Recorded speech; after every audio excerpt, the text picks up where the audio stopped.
बिहार गरीब नहीं है, बिहार बैकवर्ड भी नहीं है, बिहार उससे भी डेंजरस सिचुएशन में है। बिहार विजनलेस हो गया है। और ये कोई एक्सीडेंट नहीं है, ये दशकों से बना हुआ पैटर्न है। जिस धरती ने दुनिया को चाणक्य जैसा इकोनॉमिस्ट दिया, सम्राट अशोक जैसा विजनरी दिया, जहां भगवान बुद्ध को ज्ञान मिला और जहां नालंदा जैसी यूनिवर्सिटीज थीं, आज वहीं बिहार किस लिए जाना जाता है? माइग्रेशन यानी कि पलायन, एग्जाम चीटिंग और पॉलिटिकल सर्कस। तो सवाल है, ऐसा हुआ कैसे? इस वीडियो में हम हिस्ट्री से समझेंगे, फिर रिसेंट पॉलिटिक्स और फाइनली सॉल्यूशंस पर आएंगे। एक समय था जब बिहार सिर्फ एक स्टेट नहीं था, ये इंडियन सिविलाइजेशन का इंटेलेक्चुअल सेंटर था।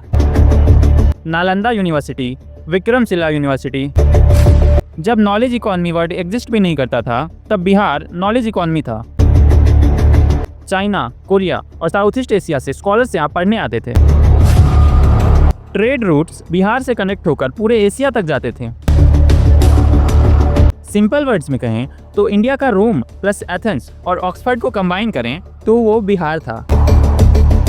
फिर आता है पहला इरिवर्सिबल ब्लो। बख्तियार खिलजी नालंदा और विक्रमशिला यूनिवर्सिटी को जला देता है। इससे सिर्फ बिल्डिंग्स ही नहीं जलती, पूरा इंटेलेक्चुअल इकोसिस्टम खत्म हो जाता है। टीचर्स माइग्रेट कर जाते हैं, स्कॉलर्स स्कैटर्ड हो जाते हैं और बिहार अपनी सबसे बड़ी स्ट्रेंथ नॉलेज कैपिटल को खो देता है। धीरे धीरे पॉलिटिकल कैपिटल दिल्ली शिफ्ट होती है। ट्रेड रूट्स कोस्ट की तरफ मूव होने लगते हैं।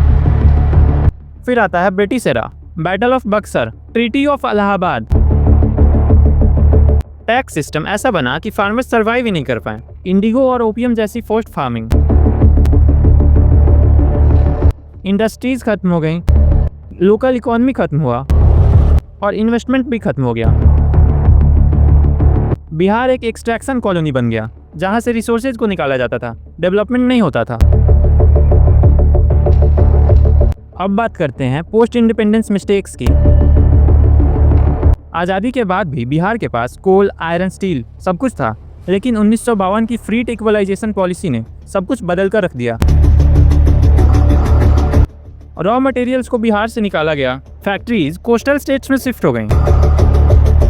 फिर 2000 में झारखंड अलग हुआ, रिसोर्सेज गए, रेवेन्यू गया और बिहार धीरे धीरे बन गया माइग्रेंट लेबर सप्लायर। आज लाखों नहीं करोड़ों बिहारी रोजगार के लिए बाहर जाते हैं।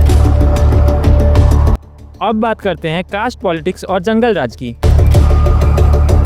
1990 के दशक में पॉलिटिक्स का फोकस डेवलपमेंट से हटकर आइडेंटिटी बन गया। सम्मान मिला लेकिन डेवलपमेंट रुक गया।